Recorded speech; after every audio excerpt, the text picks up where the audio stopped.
আমাদের জনাব তারেক সাহেব, প্রধান বিরোধী দলের যিনি প্রধান হবেন জামাত ইসলামীর আমির ডক্টর শফিকুর রহমান, তার সাথে সৌজন্য সাক্ষাৎ করতে আসছেন, একটা কার্টেসি ভিজিট করতে আসছেন। এটাকে আমরা ওয়েলকাম করি। আমি মনে করি এই ধরনের নিউ কালচার নিজেদের ভিতরে থাকাটা এটা একটা গুণগত পরিবর্তন। It's a good beginning. সামনে জাতীয় সংসদের সদস্যদের শপথ হবে এবং আরও অনেকগুলো কাজ আছে সামনে। এই প্রেক্ষাপটে বাংলাদেশ জাতীয়তাবাদী দলের সম্মানিত চেয়ারপারসন জনাব তারেক রহমান সাহেব এসেছিলেন বাংলাদেশ জামাত ইসলামীর আমির ডাক্তার শফিকুর রহমান সাহেবের সাথে একটি সৌজন্য সাক্ষাতে। তো সাক্ষাৎ পর্বটি আলহামদুলিল্লাহ প্রায় ঘণ্টাখানেক সময় চলেছে। তিনি 7টায় এসেছেন, 8টার দিকে তিনি বের হয়ে গিয়েছেন। আমাদের নেতৃবৃন্দের মধ্যে আমাদের সম্মানিত নায়েবে আমির জনাব ডাক্তার আবদুল্লাহ মোহাম্মদ তাহের, নবনির্বাচিত জাতীয় সংসদের সদস্য, তিনি ছিলেন, আমরা ছিলাম। ওনার সাথে আরও কিছু দায়িত্বশীল নেতৃবৃন্দ ছিলেন, বিশেষ করে জনাব মির্জা ফখরুল ইসলাম আলমগীর সাহেব, মহাসচিব জাতীয়তাবাদী দল বিএনপির, এবং স্থায়ী কমিটির সদস্য জনাব নজরুল ইসলাম খান সহ আরও কিছু কেন্দ্রীয় নেতৃবৃন্দ তার সাথে ছিলেন। তো আজকের এই সাক্ষাৎ বিষয় নিয়ে আমাদের সম্মানিত নায়েবে আমির ডাক্তার সৈয়দ আবদুল্লাহ মোহাম্মদ তাহের ভাই এই পর্যায়ে আপনাদের সামনে তিনি ব্রিফ করছেন। জি, বিসমিল্লাহির রহমানির রহিম। সম্মানিত সাংবাদিকবৃন্দ, আসসালামু আলাইকুম। নির্বাচনোত্তর সম্ভাব্য প্রধানমন্ত্রী যিনি হবেন আমাদের জনাব তারেক সাহেব, উনি আজকে প্রধান বিরোধী দলের যিনি প্রধান হবেন জামাত ইসলামীর আমির ডক্টর শফিকুর রহমান, তার সাথে সৌজন্য সাক্ষাৎ করতে আসছেন, একটা কার্টেসি ভিজিট করতে আসছেন। এটাকে আমরা ওয়েলকাম করি। আমি মনে করি এই ধরনের নিউ কালচার নিজেদের ভিতরে থাকাটা এটা একটা গুণগত পরিবর্তন। It's a good beginning. অত্যন্ত সাহায্যপূর্ণ পরিবেশে আলোচনা হয়েছে। আমরা দীর্ঘদিন বিএনপি এবং জামাত ইসলামী একসাথে স্বৈরাচার বিরুদ্ধে আন্দোলন করেছি, সংগ্রাম করেছি, গঠনে আমরা সরকারের অংশগ্রহণ ছিলাম।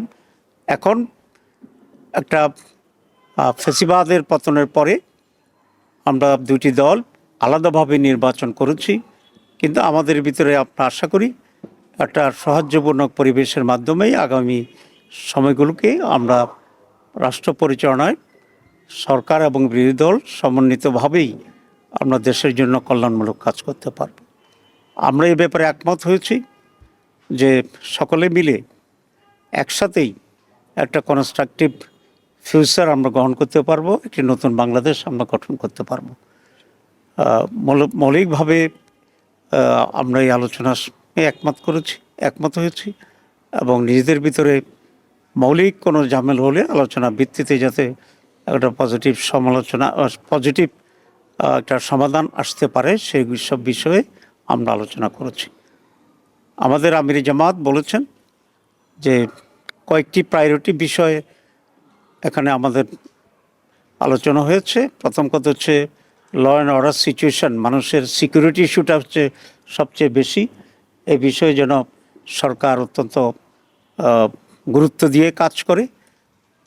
এরপরে ইকোনমির ব্যাপারে আমরা কথা বলেছি এবং বিশেষ করে জনগণের যে মৌলিক যে প্রয়োজনগুলো আছে, খাদ্য, বাসস্থান, এডুকেশন, এসব বিবেকেও অগ্রাধিকার পদ্ধতিতে যেন সরকার কাজে করে সে ব্যাপারে আমরা দৃষ্টি আকর্ষণ করেছি। It's a beginning. আমি মনে করি যে একটা মৌলিক কোয়ালিটেটিভ চেঞ্জ যাতে আমরা এদেশে পেতে পারি সে বিষয়েও আমরা দৃষ্টি আকর্ষণ করেছি। পজিটিভ যে কোনো বিষয় আছে আমরা বলেছি আমরা কোঅপারেট করব এবং জনগণের স্বার্থের বিরুদ্ধে এবং জনগণের কোনো কল্যাণের বিপরীতে যদি সেরকম কোনো ভূমিকা থাকে আমরা অবশ্যই সে ব্যাপারে আমরা প্রতিবাদ এবং ভূমিকা নেওয়ার জন্য আমরা প্রস্তুত আছি। এতটুকুই কথা হয়েছে আজকে। সবাইকে ধন্যবাদ। সেটা হচ্ছে যে গত 16 বছরে এই সৌহার্দ্যপূর্ণ পরিবেশটা ছিল না। সরকার এবং বিরোধী দলের মধ্যে এক ধরনের শত্রুতাপূর্ণ সম্পর্ক ছিল। নির্বাচনের পরে আমরা দেখেছিলাম যে আপনারা অভিযোগ করছিলেন যে বিভিন্ন জায়গায় হামলা হচ্ছে, ইয়ে হচ্ছে। এর মধ্যে আজকে ভাবি প্রধানমন্ত্রী ভাবি বিরোধী দলের নেতার সাথে দেখা যায়। এটা বাংলাদেশের রাজনীতিতে কতটুকু ইতিবাচক প্রভাব বয়ে নিয়ে আসবে? এক, তৃণমূলও কোনো বার্তা যাচ্ছে কিনা যেসব জায়গায় ঝামেলা হচ্ছে এগুলো বন্ধ হবে? বিভিন্ন জায়গায় কিছু অঘটন ঘটেছে, কিছু ধর্ষণের ঘটনা ঘটছে, হামলার ঘটনা ঘটছে। আমরা এগুলো দৃষ্টি আকর্ষণ করেছি। আমরা মনে করি সরকার এই ব্যাপারে অত্যন্ত সিরিয়াস ভূমিকা পালন করবে এবং দেশকে একটা পজিটিভ দিকে নিয়ে যাবে। আপনারা আসলে বরাবরই বলছেন যে জুলাই শক্তিগুলো এক থাকতে হবে যে কোনো মূল্যে, তা না হলে আওয়ামী লীগ বা ফ্যাসিবাদ ফিরে আসার একটা পসিবিলিটি আছে। সেক্ষেত্রে জাতীয় সরকার হবে অথবা এরকম কোনো পসিবিলিটি আছে কিনা সে ব্যাপারে দুই নেতার মধ্যে কোনো কথা হয়েছে কিনা, একসঙ্গে থেকে যত চলা যায় সেই আগের মতো বিরোধী দল না হয়? না, এখানে জামাত ইসলামী কোনো জাতীয় সরকারে অংশগ্রহণ করবে না। জামাত ইসলামী এখানে একজন কনস্ট্রাকটিভ শক্তিশালী একটি বিরোধী দলের ভূমিকা পালন করবে। ঠিক আছে, থ্যাংক ইউ। Thank you. আমরা দৃষ্টি আকর্ষণ করেছি।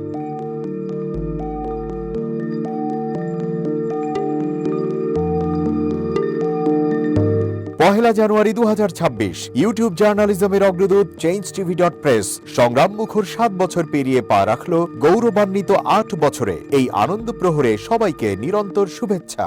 আমি নিজেকে ধন্যবাদ মনে করি, আমি সৌভাগ্যবান।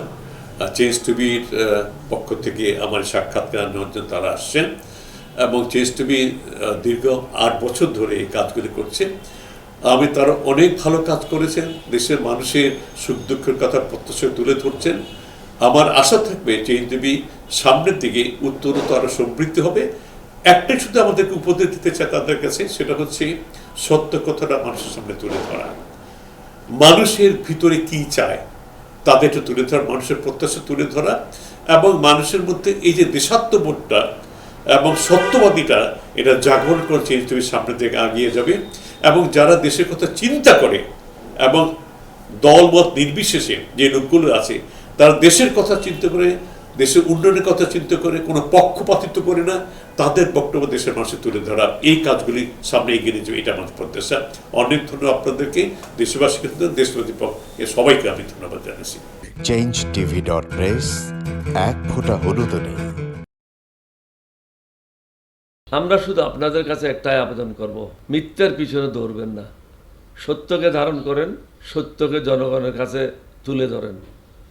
সেটা যতই কঠিন হোক না কেন পিছপা হবেন না, ভয়ের কোনো কারণ নাই।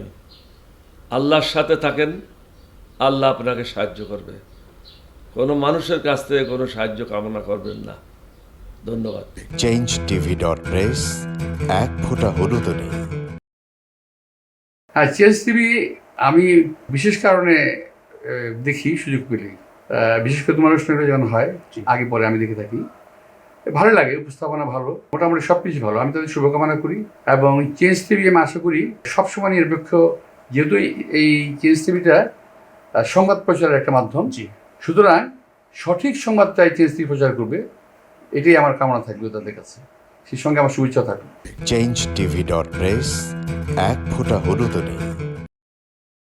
সুপ্রিয় দর্শক, এই চেঞ্জ টিভি বিগত 7 বছর ধরে খুবই গুরুত্বপূর্ণ ভূমিকা পালন করছে আমিরুল মোমিনিন মানিক।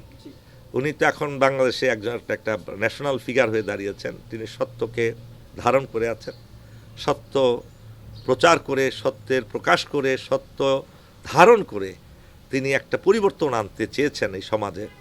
আমি আশা করি এটাতে অনেকে উদ্বুদ্ধ হয়েছেন এবং এই চেঞ্জ টিভির ভূমিকা অন্যকে অনুসরণ করার জন্য আমি আবেদন জানাবো। একই সাথে চেঞ্জ টিভির কর্তৃপক্ষ এবং দর্শক শ্রোতাকে আমার ব্যক্তিগত দোয়া এবং শুভেচ্ছা রইল। changeTV.press এক ফোঁটা হলুদ নেই। বিশেষ করে আমিনুল মোমিনিন মানিক তার চেঞ্জ টিভিতে তিনি সবচেয়ে আমাদের কঠিন সময়ে, সবচেয়ে দুর্যোগের সময়ে এখানে যে সমস্ত অনলাইন খুব ঝুঁকি নিয়ে দায়িত্ব পালন করেছেন, তার মধ্যে চেঞ্জ টিভি এবং তার প্রধান উদ্যোক্তা আমাদের প্রিয় ভাজন আমিরুল মমিনিন মানিক তিনি অন্যতম। চেঞ্জ টিভি ডট প্রেস, এক ফোঁটা হলুদ নেই।